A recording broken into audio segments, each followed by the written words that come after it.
Happy New Year! Hello! Joke lang. Anyway. Ano to? Archimedes Principle. I will now explain and visualize what I see in Archimedes Principle. Look and see. Here bestowed a crown upon the king. The crown was given to the king. Pero, sabi ng king kay Archimedes, ay wait lang, parang mabigat to, parang naloko ko, na-scam ako, di ba? Parang may daya tong crown na to. Hindi to purong gold, hindi to purong ginto. Kaya binigay niya tong problema kay Archimedes. Tapos si Archimedes, naghahanap ng paraan. Habang naliligo siya sa bath, nag-iisip siya. Tapos bigla siyang Eureka!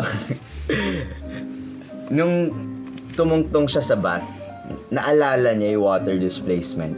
Yung katawan niya is the equal volume. Yung dinip niyang katawan, yung water na displace yun is equal to the volume of his body. Yun. So, yun.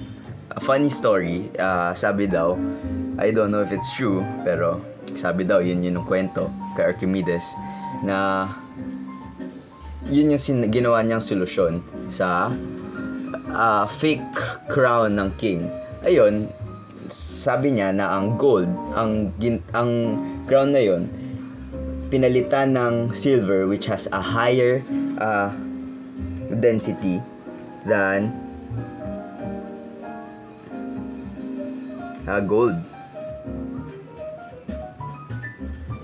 I mean lesser density than gold with the same mass, you know. So the silver has lesser density than gold with the same mass. So ginamit ng craftsman or yung kung sino man tagagawa ng crown, gumamit siya ng mas daming silver kaysa sa ginto. So it was more likely a gold-plated silver crown, yun, rather than a pure crown na gold. Yun.